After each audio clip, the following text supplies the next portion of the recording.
About the need for information security in the modern world. Now, information security is the process of protecting the valuable electronic information of the organization you work for and the users who use that information. Thus, the demand for IT professionals who know how to secure networks and computer systems is at an all-time high. So with this in mind, let's take a look at some of the security challenges that you're going to have to deal with as a security administrator. One of the key security challenges that you're going to have to deal with is that of sophistication. Attacks are becoming a lot more complex than they were in the old days. And because they're more complex, they are much more difficult to detect and, of course, much more difficult to thwart as well. Now, one of the key reasons why the sophistication level of the information security attacks we're seeing is increasing is because of the internet. Now, the internet is a wonderful tool. We all use it probably every single day. Without it, we would die. With my profession, if I didn't have access to the internet for just an hour, I would die. I rely on having information available at all times. I rely on the ability to communicate with people over the internet at all times. If I don't have that, boy, I'm in trouble. So most organizations provide some level of internet access for employees and for their organization in general. Well, here's the problem. We have an internal user here with their computer system, and we have what we call the cloud of the internet over here. And hopefully the organization has some kind of firewall in between the two. And so this internal user sends requests through the firewall to the internet for certain pieces of information. And the response comes back in whatever form it's supposed to. It could be a web page. It could be an instant message conversation. Could be an email being sent and received or whatever. Well, the problem is attackers are now using these common internet tools and protocols to conduct attacks. And this is really a problem because it makes it difficult to distinguish an attack, denoted by red here, from legitimate internet traffic, denoted by the blue and the green. In other words, the attack looks like legitimate traffic. It makes it very hard to detect. Another key issue with sophistication is the fact that these attacks vary their behavior. You might be experiencing the same attack multiple times, but it changes each time. So the next attack looks nothing like the first attack you may have experienced and set up safeguards for. The next security challenge you need to deal with is that of proliferation. And that is simply the volume of attacks. There are a lot more information security attacks going on now than there were, say, 10 or 15 years ago. One of the reasons why there are more attacks happening now than before is A, there's a lot of money to be made with these attacks, and B, it's a lot easier to conduct attacks than it used to be in the old days. In the old days, you really had to know your stuff with PC hardware, with networking protocols, and programming in order to launch some kind of attack on information security. Today, there's a ton of information available where? Right on the good old World Wide Web, on the internet. That means someone with only a moderate level of technical knowledge can just download these tools and run an attack that causes a huge amount of problems. They may not even know exactly what it is they're doing. And the last security challenge we're going to look at here that you need to be aware of is that of scale. We've talked about the sophistication. We've talked about the volume.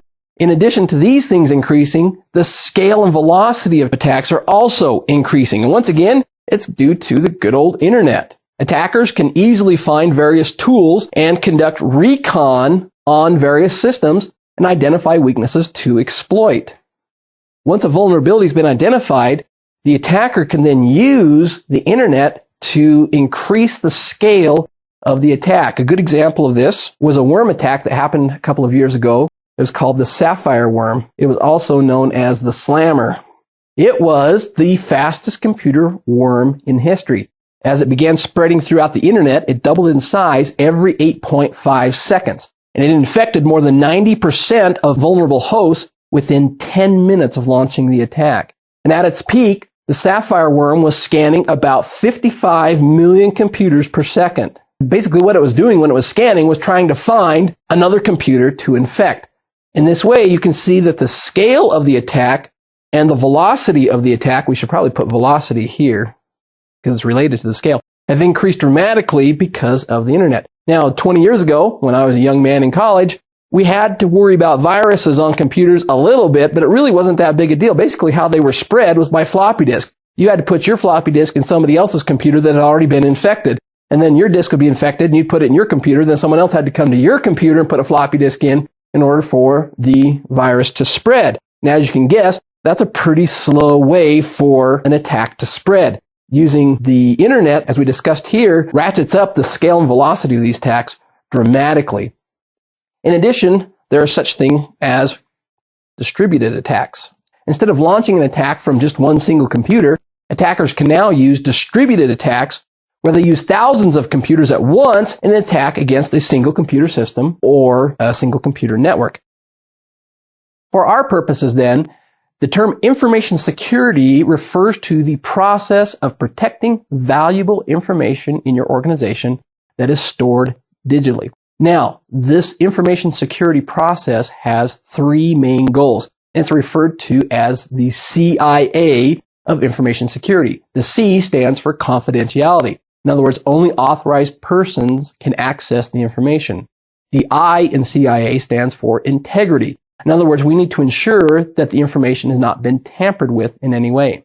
And finally, the A in CIA stands for availability. In other words, the information is still accessible to those who are authorized to use it. This is one of the key problems with information security. That is the balance between security and accessibility. Now, we can really increase the security of a system. There's all kinds of things we could do. For example, we could unplug the keyboard and the mouse and throw them away. We could lock the system in a room. We could unhook the monitor and throw it away. And we could unplug it from the network. And then it would be pretty secure, but it would also be completely unusable at the same time. Now, there has to be a balance between the security of the system and the availability. If you make it so secure that it's no longer really usable, then you've defeated the purpose of CIA, where we want to make sure that the system, while secure, is still available to those who actually need to use it and who are authorized to use it. Now, there's several key components in securing information. The first key component is the actual physical security of the systems containing the information we want to protect. This includes all the hardware and software needed to secure data. It includes such things as firewalls, antivirus software, anti-spam appliances, whatever it is you need to use. The next are the users and the admins who are going to use the software to do their day-to-day tasks. That's the users.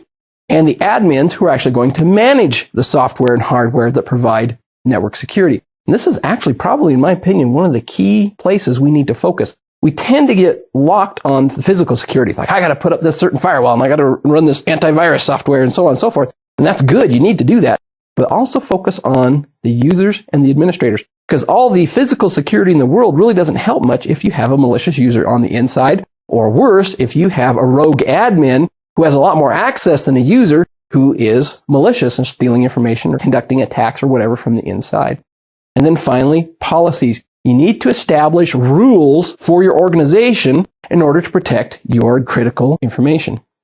So as you can see, as a security administrator, you have a big job. You've got a lot to do, and